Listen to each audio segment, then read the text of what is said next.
Welcome to the Lifestyles Unlimited Real Estate Investor Radio Show, a real estate investment program. Listen and learn how to use real estate to build wealth and passive income streams for you and your family. We bring you experts every day to discuss and answer your questions on everything from single-family homes all the way up to 600-plus unit apartment complexes. And now, the Lifestyles Unlimited Real Estate Investor Radio Show.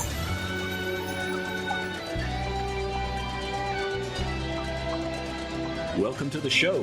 My name is Al Gordon, and as always, we're working on your financial freedom. On today's show, I'm going to start the show with a phrase that I routinely repeat when I come to the end of my radio broadcasts. And it simply is this: it's not the money, it's the lifestyle. Now, why do you think we constantly bombard you with that statement? It's not the money, it's the lifestyle. Why do you think I always mention it at the end of my shows? Why do you think when I listen to Mike Harrison do his weekend show that he makes that statement? Same thing with Andy Webb. When he does his weekend shows, he says the same thing. You know, I just listened to Del Walmsley, our founder and CEO, on his radio show. And you know what he closed with? It's not the money, it's the lifestyle. So I'm going to ask you this. What does it mean to you? I'm going to tell you what it means to us at Lifestyles Unlimited. But I want you to just sit back for a second, and I want you to think about this. It's not the money, it's the lifestyle. What comes to mind? What pictures are painted in your brain? And for a lot of you, you have conflict with that statement. You say this to yourself: the lifestyle I want requires money. So how can I get to the lifestyle that I want without the money? But you guys say it's not the money, it's the lifestyle. I know. But it gets you thinking, right? It gets you focused. Look, let me be very blunt with you. Life is not just about money. It's about family, fitness, wealth, career, charity, and legacy. This means having the time to do these things, free from having to go to a job each day, free from a boss controlling all of your time. It means spending more time with family and people close to you, participating in charities and other service opportunities, traveling, and simply just having fun. You know, focusing on the accumulation of money and stuff does not satisfy our human needs and leaves people feeling empty. I mean, think about it. You know, when you went out and you bought those brand new jet skis, you know, I saw in the news, I think it was yesterday or the day before, jet ski sales are up like 75%. Year over year. That means there's a bunch of people going out there and buying jet skis. And in their mind, owning that jet ski is the lifestyle. It gives them the freedom to go out on the lake and go and harass fishermen or whatever they do on those things. But at the end of the day, what you're buying is something that you have to maintain, something you have to take care of, something that you have to invest some of your time into in order to make sure that that thing is going to function the way you intend it to. You know, our motivation is to attain the freedom to live how we choose, and building wealth is just a mechanism to achieve it. Life should be about passion and joy, not quiet desperation. There are so many of you out there that are living that life of quiet desperation. You're going through the motions of your life. You're getting up. You're doing the things you need to do in order to get ready for work and maybe get, your kids off to school. Okay, school's not in session, but you know where I'm going. And then you get on the path to working and you dedicate a big chunk of your time and effort to that job because, what you're doing is you're trading time for money. You're trading whatever skills and expertise you have to perform tasks for other people that either can't do it for themselves or just choose not to do it for themselves. And they, in turn, give you a little pail of money that you use to spend on things that you think are getting you closer to retirement. And I'm here to bust that bubble because it's not working for you. It's not getting you to that place you're trying to get to. And those things that you buy along the way, those little things that are supposed to make you happier or feel better about your life, these little small micro accomplishments that you achieve, they're really just leaving you feeling empty. I mean, think about it. Think about some of the stuff that you bought or you spent a lot of money on, or it took you a lot of time to save up money to go buy something. Yet there it sits, lonely, without your attention, because you've moved on to the next thing that is going to bring you that immediate gratification. I'm telling you, what you're doing, it's not working. What you need to focus on is controlling your time, because your time is invaluable. Your time is finite. You're only going to be on this planet for a certain amount of time. We don't know how long that's going to be. You could step out on the road today and a bus could hit you, take you out. Or you could face a debilitating illness or disease that comes out of nowhere and strikes that you weren't even anticipating, and it impacts your timeline. So time is precious. So when we say it's not the money, it's the lifestyle, what we're really telling you is that your time is probably your most important asset that you have. It's not really your most important, it is your most important. So on today's show, we're going to talk a little bit about time and things that you can do to achieve more of it. We'll be back right after this.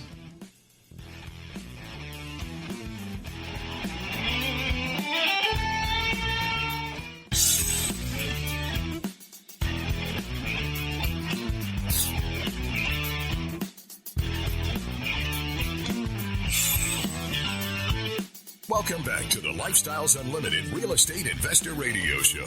Now, let's get back to your map to financial freedom.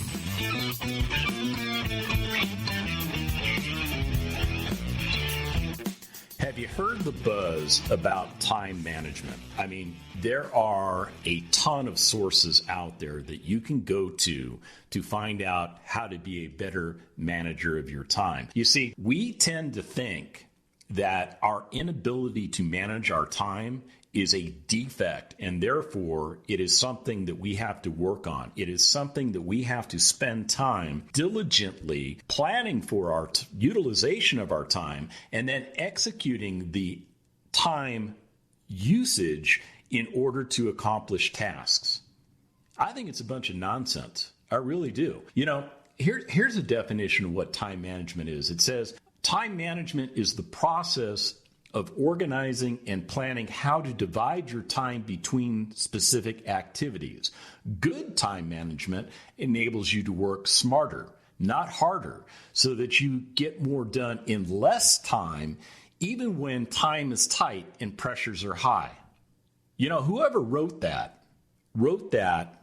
because they're juggling challenges with time. They have maybe taken a position where they've taken on more responsibility, but they weren't given more time. Or something has occurred in their life that they felt that maybe, you know, if they had just did a better job of organizing their life, that all of the problems associated with time would go away. Well, it's not true. And trust me, I've gone to seminars about time management. You know, because I was one of those people. I had so many things to accomplish in my job, so many things to get done. Yet I didn't seem to have enough time to do it. So what did I do? Well, I spent a few bucks and I went to a time management seminar, and they gave me a bunch of theory. They gave me a bunch of concepts. And then they basically said, you know, sit down and plan out your day, plan out your week, plan out your year. And I tried that. And you know how long that lasted? About as long as it took for me to get back to the workplace and try and implement that, only to find that I had more stuff that came down the pipeline that I had to get done. However you choose to manage your time is really not in your control. It's in the control of external forces. It's in the control of your boss. It's in the control of your spouse. It's in the control of maybe your children. They put demands on you for your time. Yet we only get a 24-hour-a-day clock. That's it. I mean, I guess we could move to Mars. I think the days are longer there. I don't know. I'm just guessing. But my point is this. As we go through life, we find time management to become a more difficult task. Now, some of us realize that we can hire other people to do some of the day-to-day tasks that we don't want to do anymore, and therefore freeing up our time. But what do we do with that time? Well, we just start devoting it to other task-oriented things because that's what we're used to doing. We are not conditioned to having our time available for us. I mean, when's the last time you spent time in the gym? Okay, I know the gyms have been closed down. I get that. But what if they were open? Would you have space in your schedule in order to go to the gym, to spend time working on your fitness? And maybe it's not even the gym. Maybe it's just going out for a walk, maybe a half an hour a day to help improve your fitness. See, most of you don't even do that. Most of you have the concept in the back of your mind that this is something you want to get around to, but you don't get around to it because you're so busy with all the other demands on your life. Think about it. Let me take you all the way back to grade school. I mean, do you remember how your time was managed for you by your parents or whoever managed your time? They got you up in the morning, they fed you breakfast, they sent you off to school, you got to school, you went through a regimented system controlled by your teacher throughout the entire day, and usually some of that involves some physical fitness. I think partially for the teacher's mindset to just get you out in the playground, to get all that energy out of you so that they could bring you back in the classroom and resume what they were focused on teaching you that day. And then you would go home, and some of you would spend your time doing chores. Some of you would spend your time doing homework. Some of you would spend your time playing.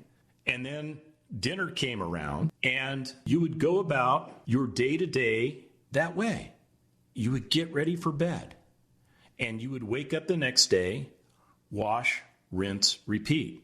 You would do the same thing time and time again. Your time was controlled. You have been conditioned to have external forces controlling how you go about your day-to-day affairs. It didn't change when you got to middle school. It didn't change when you got to high school. For those of you that went to college, as long as you focused on college and not partying, your time was being controlled. And really, if you think about it, college is one of those brief moments in our life where we actually obtain freedom. We actually get to a place in our life where we're kind of in control of everything. Well, at least we think we are. The school's still in control of your schedule. You don't dictate what classes you take and when you take them. They control all of that. But you control your study habits. You control your partying efforts. You control things like that. And then you move into the workforce and you lose total control because your employer tells you when to be there, how long to be there, what you're going to do while you're there. And maybe while you're single, you can focus on things like fitness. You get off the job, you go to the gym, you work out, you do a little socialization, and then you meet the person you want to spend your life with. And they start demanding your time. And then maybe you create a family. And that family demands your time. So things start getting lost in the wash. When I worked for a municipality, the people I worked with were completely controlled by the organization. Completely controlled. You were supposed to work a 40-hour work week. That usually turned into 50 or 60. We didn't have control of that. And I'll tell you what, when you think about the concept, it's not the money, it's the lifestyle. It's really all about your time. When we come back from the break, I'm going to get more into that.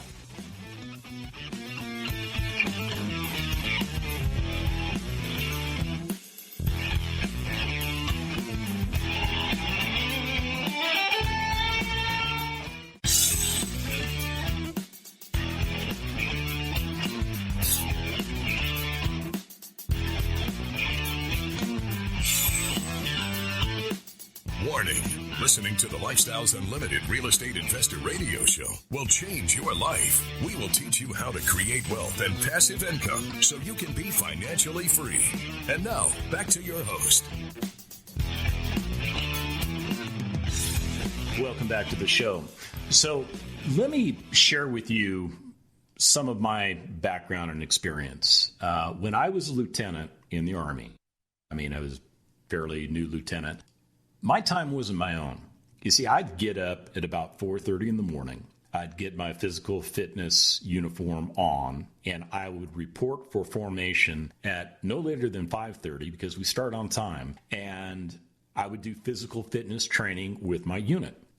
That would go for anywhere from 60 to 90 minutes, depending on what we were focused on. Usually it involved a lot of calisthenics. It involved maybe going on a 3 or a 5 or 7 mile run, just depending on where we were in the training cycle for that type of thing.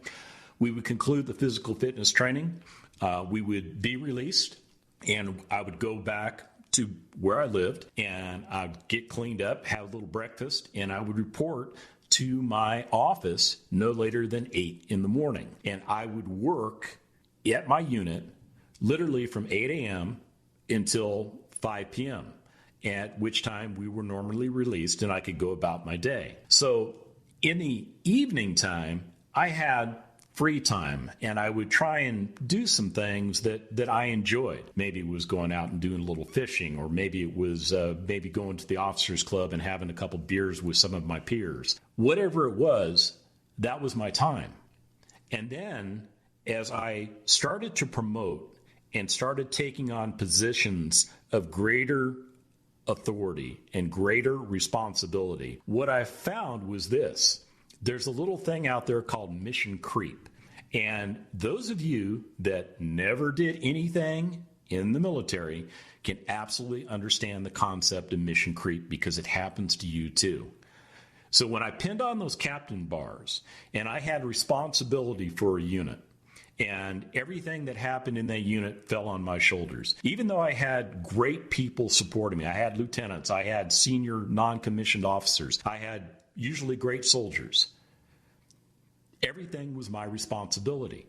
I had to make sure that everything that unit did or failed to do was on my shoulders. And what I found was this. I would still go out through the business of getting up early, doing my physical fitness training with the unit, and then, going about getting cleaned up and then going to the quote unquote office. And I would be focused on all the demands that were coming in, not only regarding the readiness of my particular unit, because the Army had an expectation that my unit would be prepared based on whatever standard I was placed under, to be ready to deploy to do my job, to do the job of that unit. But I also had responsibilities coming down from my higher headquarters. I had staff officers above me that would throw down administrative requirements. They would throw down training requirements. They would throw down operational requirements. They would throw down logistics requirements. And all that stuff landed on my desk, and I had to deal with it. Now, I was not one to be willing to fail. I was not one to be willing to fail. But unlike when I was a lieutenant, what I found was this. I would usually grab something to eat, and I would go back to the quote-unquote office to continue to work on things that needed to be worked on. And I found myself working longer hours. And I'll tell you what, that progressed throughout my entire military career. And, I got to a point where I was promoted to lieutenant colonel, and I was responsible for a battalion. I had units underneath me that I had responsibility for. I had the battalion itself I was responsible for. And you know what they did? They gave me, at that time, something called a BlackBerry. You remember the BlackBerry. You remember how when your employer gave you that cellular device, that ability to contact you at any day, time, or moment, that I absolutely, at that point in my life, I totally lost all control over my time. I was literally working 16 hours a day or more. literally. And I would work through the weekends because there was always some issue that came up. There was always something that hit the general's desk that was, priority number one, had to be dealt with right away. Regardless of the 100 and some different tasks I was responsible to make sure that I performed on behalf of the readiness of the unit that I was in control of and the units below me that I was responsible for, I still had all of this stuff coming down from even higher headquarters, with priority one. This needs your urgent attention. I remember one night I was at home. It was about 10 p.m. My wife had already gone to bed. And I got a phone call, and I won't get into the details of what happened, but it had to do with the situation that had occurred overseas that we had sent one of our elements over to support, and not that anything went bad or anything, nobody got hurt, but there was something that came up, and guess what?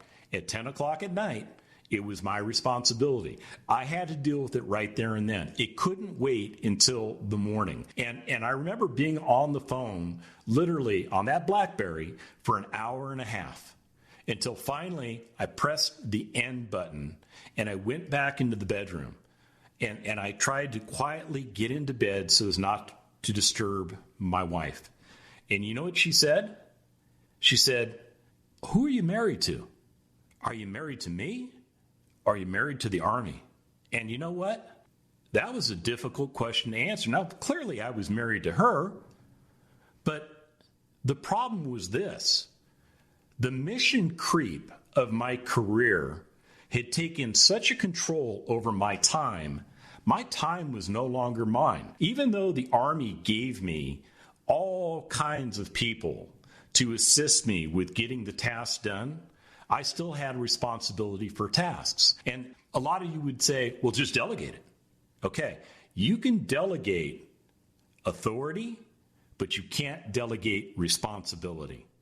Because if you delegate responsibility, you give up your authority. So it was tough. It was a tough time in my life. And it was after a period where I had been geographically displaced from my family for a year and a half because of something that happened in the real estate market that affected my ability to sell a home that I owned back in 2008, back during the meltdown. So I was a geographical bachelor prior to all this happening, finally got my family back together with me. And you know what? In my spouse's eyes, maybe in my kids' eyes, everything else was more important than them. That was a bitter pill to swallow. And I know that there are those of you out there that are suffering from the same type of mission creep. You're suffering from the fact that you don't control your time. So when we say it's not the money, it's the lifestyle, we absolutely mean it. Now, we use real estate as the mechanism to create the income streams so that we can buy back our life. And we buy back a little bit of our life every time we make an investment in real estate. It's the income that comes in from those investments that buys back chunks of our life, chunks of our ability to get control of our life. When we come back from the break, I'm going to give you some examples of people that have done the right thing and are now living the lifestyle and have their time back.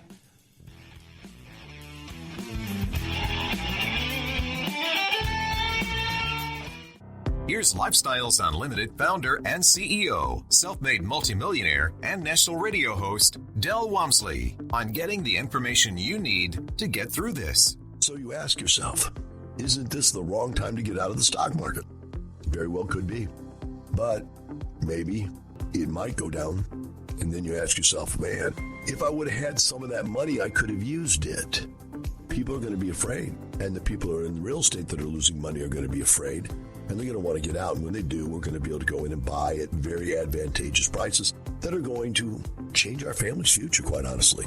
So you need information on how to do that. You need the knowledge of how to get through this. You need to get into Lifestyles right now. Lifestyles Unlimited has been helping people succeed since 1990. Join us for our free online real estate workshop and learn the 7 principles we teach to run our businesses and provide for our families. Register at lifestylesunlimitedworkshop.com.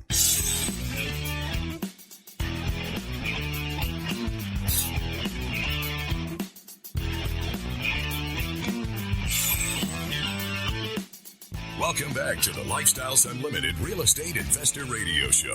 It's time to turn up the volume and fine-tune your passive income plan so you can create the lifestyle you've always wanted. All right, so I want you to pull out a pen and paper, or if you've got, your smartphone, go ahead and pull up one of those little apps that gives you the ability to type notes in it. And I want you to write 6 words down. And I'll give you a second to you fumble around your desk. I get that. Maybe you're at work, listen to me through your headphones. I understand. I'm not trying to get you in trouble. Are you ready? Write these 6 words down. Family, fitness, wealth, career, charity, legacy. Now, if I said them too fast, I'll say them again for those of you that are slow writers like me. Family, fitness, wealth, career, charity, legacy. See, those are the 6 components of your life that you should be in control of. And I would say for all of you that wrote those things down, and even those of you that didn't write them down that are still listening, something's out of balance. You are not successful in at least one of those areas. Now, you may think you're successful in some of those areas, but in reality, you may not be as successful as you think you are. When I was in the military, I had a senior officer above me. I liked the guy, and he apparently liked me, and he's a tragedy. He is the story of a tragedy. See, he made it to colonel, full colonel, 06. He did 30 years in the Army. He was well decorated. The reason I liked the guy is because he seemed to know what he was doing. He's the kind of guy I would say I would follow him into machine gun fire because I think he knows what he's doing. But let me tell you the result of his life, because I saw this happen while I was still serving. I saw him pushed into retirement. They had been grooming him for general officer, but the cards didn't fall the way he wanted them to fall. And he remained a colonel. He never got promoted to general officer. And along the way, he got a divorce. And it was a messy, messy divorce, because I remember watching him go through it. Heck, I knew his former spouse. I had gone to events where they were there together. And it seemed like, in hindsight, that was the only time they were together, because he had sacrificed his entire life focused on his career, figuring that when it came time for him to separate from the military, his family would be lovingly there waiting for him. His wife divorced him. Messy, messy divorce. His kids, 3 of them, great kids, great people. Got to meet all 3 of them. Got to watch them grow up for a very short period of time. They don't want anything to do with them because he had mismanaged his time. He had focused all of his time and effort and energy into his career. And when it finally became time for him to take the uniform off and put on the civilian clothes, he had alienated everybody that he loved. You want to talk about somebody feeling broken and empty. I remember having a conversation with him one day after he had left. I called him up for some reason. I can't remember what it was. Maybe it was just to say, hey, how's it going? And he broke down on the phone in tears because he finally realized that everything he was focused on were the wrong things. Well, maybe the right things, but for the wrong reasons. And I'll tell you what, the lesson I learned from that was that I didn't want to be the same way. Yet, you know what I was doing? I was doing the same stuff he was doing.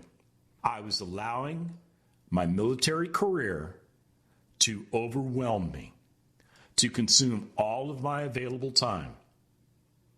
I think I only slept maybe 4 or 5 hours a night, to be honest with you.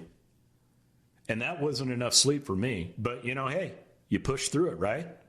I mean, the concept we had was you sleep when you're dead.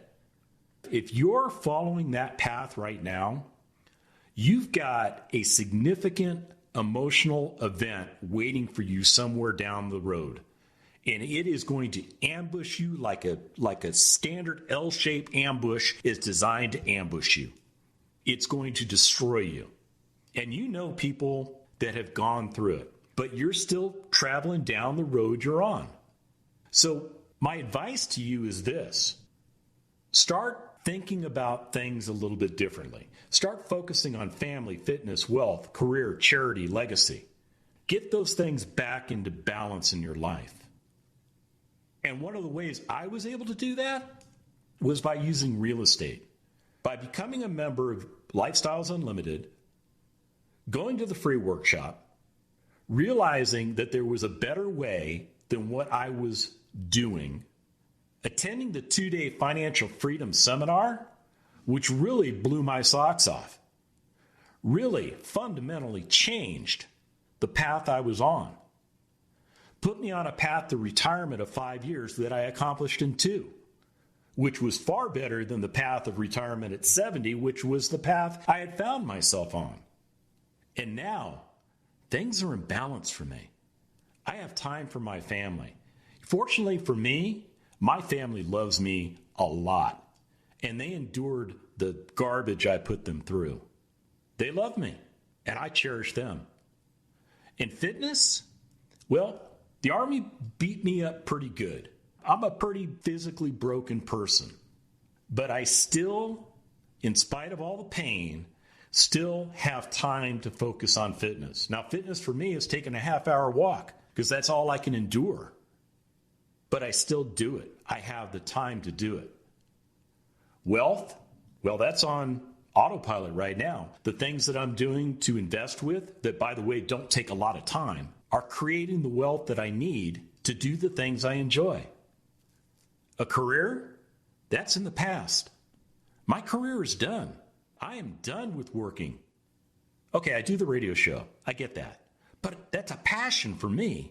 It's not like work. I love talking to you. I want to share the good news of the success that I found. And along the way, I'm going to tell you the bad stuff I went through, so hopefully you learn from it. Charity, I am able to contribute to causes that I care about. I care about veterans. I care about animals.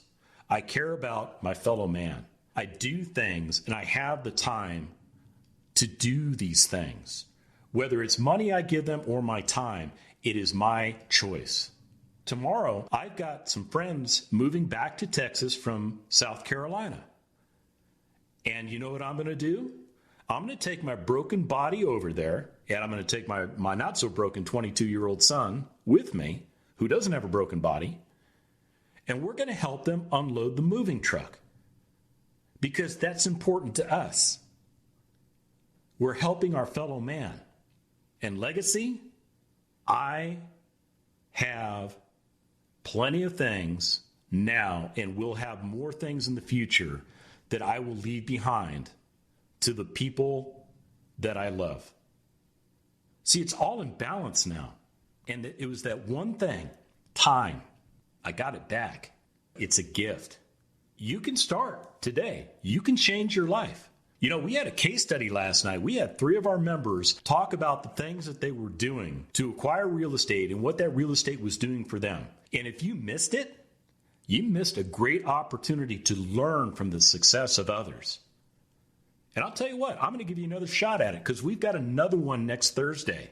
Send me an email at askal@luinc.com. That's askal at luinc.com. Tell me you want to attend the upcoming case study, and I will do the coordinating efforts necessary to get you registered for that event. It's going to be a virtual event, so you don't have to get up and go anywhere. You just have to have access to a computer or a smartphone or however you choose to receive your content. I'm telling you, what you're doing is ineffective. And I know it because I was doing the same thing. Let's get you refocused. Let's start changing your life. Let's get you on a road to retirement that meets your timeline. And remember, it's not the money, it's the lifestyle. Have a great weekend.